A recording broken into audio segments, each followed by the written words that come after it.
علي المدير الجهوي للمكتب الوطني كهرباء الماء الصالح للشرب قطاع الماء.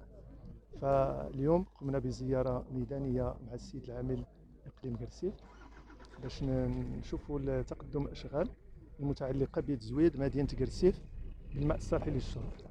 وكاين مشروع ديال تجهيز أثقاب على واد زبزات اللي غادي يمكن باش نخفضوا من العجز ديال انتاج الماء الصالح للشرب.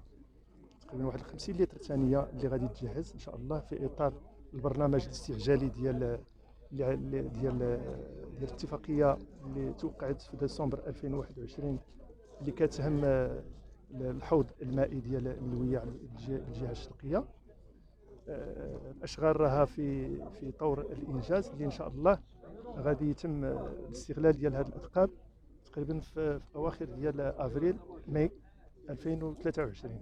وكاين المشروع المهم وهو تزويد مدينه قرسيف انطلاقا من سد ترقاومادي. مشروع مهم وهيكل اللي تقريبا الكلفه ديالو تفوق 400 مليون درهم، واللي غادي يمكن من تجهيز واحد الصبيب ديال 300 لتر في الثانيه. الاشغال تقدم الاشغال تقريبا راه واحد النسبه ديال 95%، يعني بصفه شموليه اللي فيها لا كومبوزونت لين الكتريك، فيها ستاسيون دو تريتمون، لا كوندويت ديال لو بغيت ولا كوندويت دو تريتي. دونك دار التنسيق ايضا مع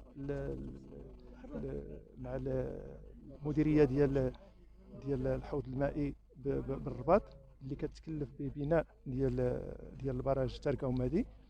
ووصلنا لواحد النتيجه انه نقدروا نديروا اون سوليسيون بروفيزوار ديال لاليمونطاسيون ديال هذا المشروع اللي قلت لكم ديال تزويد مدينه قرسيف انطلاقا من البراج بواحد لا سوليسيون بروفيزوار باش نجمعوا الماء ديال البراج ابارتير دون سوليسيون بروفيزوار كي فا اليمونتي في انتظار اتمام اشغال ديال البراج ترقاومادي.